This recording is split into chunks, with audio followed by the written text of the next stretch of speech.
Hi, my name is Clara Sims. I'm 22. I work with New Mexico Interfaith Power and Light, and I'm headed to Divinity School in the fall, and I want to offer this reflection. In her poem, Lead, Mary Oliver writes, "Here is a story to break your heart. Are you willing?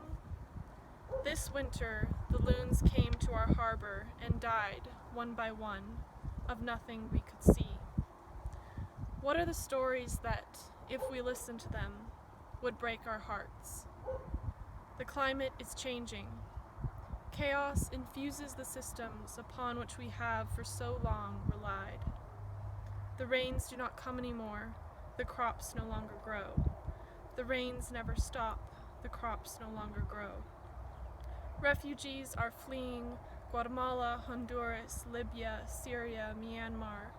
Some reach their destination, many do not. The ice sheets are melting.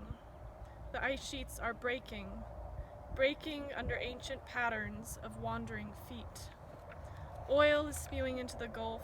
The loons are dying one by one.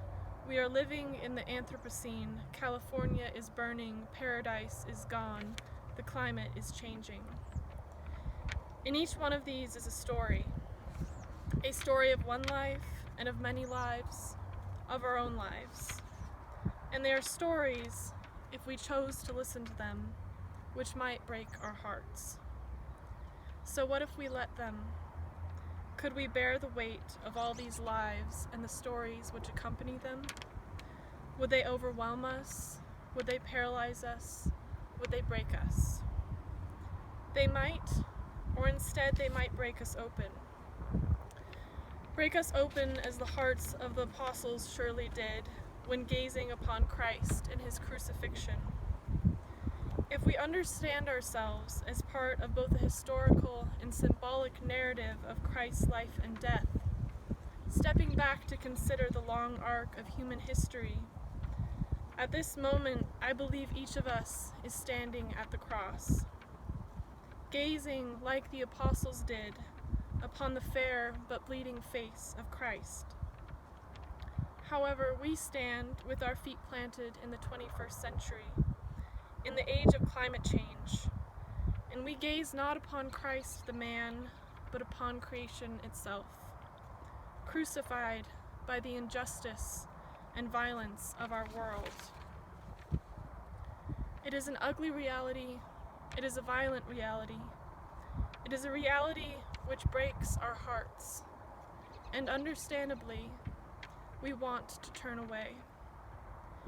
However, I believe that one of the primary things Christ gives to us on the cross is the wisdom to know that in the deliberate act of not turning away from that which we wish were not true and would rather not see, we find what is most fundamental to our individual and collective transformation.